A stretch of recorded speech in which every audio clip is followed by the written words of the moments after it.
ఆకలి ఓడిపోయిండు. నువ్వేడు ఓడిపోయినావు కేసీఆర్? నువ్వేడు ఓడిపోయినావు అంటున్నావు. కామారెడ్డిలో ఓడిపోలేదా?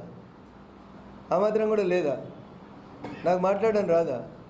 రఘునందన్ మాట్లాడితే గ్యాసు, నరేంద్ర మోడీ మాట్లాడితే సోయి లేదు. నేను నీకంటే ఎక్కువ మాట్లాడగలుగుతా. అవగాహన ఉండి మాట్లాడుతున్నావా? సంస్కారం ఉండి మాట్లాడుతున్నావా? సోయి ఉండి మాట్లాడుతున్నావా? నేను కూడా మాట్లాడగలుగుతాను కదా. రఘునందన్ దుబ్బాకలో ఓడిపోయాడు, రఘునందన్ మెదక్లో పోటీ చేస్తున్నాడు. మరి నువ్వు కామారెడ్డిలో ఓడిపోయినావు కదా, నువ్వెందుకు తిరుగుతున్నావు తెలంగాణ అంతా? నీ అయ్యే జాగిరా నా తెలంగాణ? నాకు రాదా ఏంది భాష? నీకంటే బాగా మాట్లాడతా, నీకంటే మంచి సంస్కృతంలో మాట్లాడతా. ఏదో 53,000తో ఓడిపోయాడు, సిగ్గుండాలే పోలీసు వాళ్ళతో పైసలు వచ్చి గెలిచిన నీ ముఖానికి నీదో గెలుపు. నువ్వు నా గురించి మాట్లాడుతున్నావా? నేను అనుకున్నా ఒక హరీష్కి ఎండదెబ్బ కొట్టి దిమాగ్ దొబ్బింది అనుకున్నా. నీకు కూడా దొబ్బినట్టు కనబడుతుంది. మర్యాదగా మాట్లాడితే మర్యాదగా మాట్లాడుతున్నాం. నువ్వు ఓడిపోలే కామారెడ్డిలా, మూసుకొని పండుకో. మరి ఎందుకు తిరుగుతున్నావు? నేను మర్యాదగా చంద్రశేఖరరావు గారు, కేసీఆర్ గారు అని మాట్లాడుతున్నా. నువ్వేం మాట్లాడుతున్నావు? ఎట్లా మాట్లాడుతావు నువ్వు? రఘునందన్ దుబ్బాకలో పోటీ చేసి ఓడిపోతే కామారెడ్డిలో నువ్వు పోటీ చేసి ఓడిపోయినావు. రఘునందన్ పోటీ చేస్తలేడు, నువ్వెందుకు తిరుగుతున్నావు? ఒక ఎమ్మెల్యే గెలవడం చేతగా నువ్వు 17 ఎంపీలు ఎట్లా గెలిపిస్తావు? ఏం సూత్రం ఇది? నేనే పిలిచి ఇచ్చిన వెంకటరామరెడ్డికి. ఏం కట్టలు కట్టించిండు అని ఇచ్చినావు వెంకటరామరెడ్డికి? ఎన్ని కట్టలు కట్టించిండు? కట్టలు కట్టియకపోతే ఎందుకు ఇచ్చినావు? జై తెలంగాణ అన్నోనికి ఎందుకు ఇవ్వలే? ఇంకా దానికి చెప్పుకుంటుండు నేనే ఇచ్చిన అని. ఏం గొప్పతనం చేసినావు నువ్వు ఆయన ఇద్దరు కలిసి? ఎన్ని కొంపలు గున్నాయి మెదక్లో నీ వల్ల ఆయన వల్ల? మాకు మాట్లాడడం రాదా? మంచిగా సారు మాజీ ముఖ్యమంత్రి చంద్రశేఖరరావు గారు అని గౌరవంగా మాట్లాడితే ఏం గౌరవం కాపాడుకుంటున్నావు నువ్వు? పెద్ద నోటితోటి ఎందుకు అనాలి, చిన్న నోటితోటి ఎందుకు పడాలి? నేను ఎప్పుడైనా ఒక్కసారైనా మీ గురించి ఏమైనా వ్యక్తిగతంగా మాట్లాడిందా? పోయి మీరు కూడా దిగజారి హరీష్ రావు కంటే అధ్వానంగా మాట్లాడితే మాకు మాట్లాడడం రాదేంది? నేను మళ్ళీ చెప్తా ఉన్నా, నన్ను ఎవరు ఏమన్నంతసేపు నేను ఎవరిని ఏమన్నాను. నన్ను ఒక్కటంటే నేను 4 గంటలు నేను ఎవరినైనా వదిలిపెట్టేది లేదు. పైసలు వంచలే. రాధాకృష్ణరావు చెప్పిండు కదా పైసలు వంచి గెలిచినామని.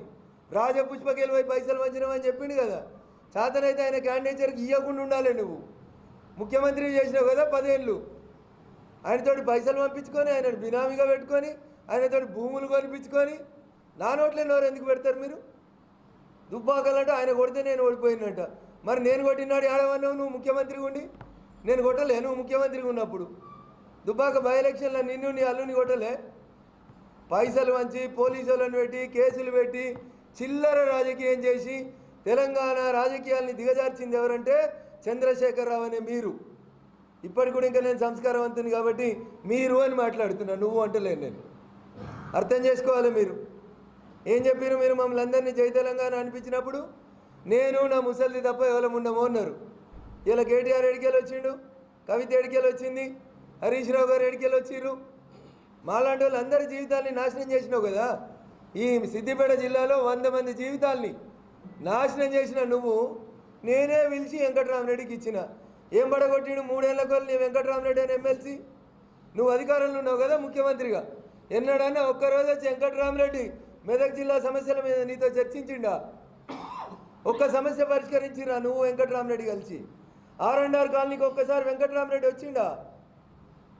చచ్చిపోయిన మల్లారెడ్డి కుటుంబం దగ్గరికి పోయినరా? మళ్ళా నయా నాటకం, సెంటిమెంట్, డ్రామా. మెదక్కు నాకు పేగుబంధం. ఒక్కడు లేడా మెదక్లో నీకు పేగుబంధం ఉన్నోడు పోటీ చేసేందుకు? ఎట్లా మాట్లాడతారు కేసీఆర్ గారు మీరు? పైసలు వంచడం అనేది నీచమైన చరిత్ర తప్ప.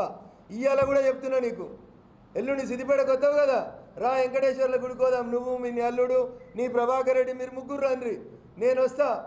ఒక్క రూపాయి వంచకుండా నేను మెదక్ పార్లమెంట్ గెలుస్తా. నీకు చేతనవుతుందేమో చెప్పు. ఇంటింటికి వంచి బతిలాడి పైసలు వంచి నోట్లు వంచుడు తప్పితే మీ జీవితంలో ఏముంది చెప్పురి? దుబాయ్ పైరవి నోట్లే, ఎలక్షన్లు నోట్లే, పక్క పార్టీలను కొనుక్కోవడం నోట్లే, ఓట్లు కొనుక్కోవడం కూడా నోట్లే. చంద్రశేఖరరావు గారు మీ స్థాయికి ఇది తగదు ఇది.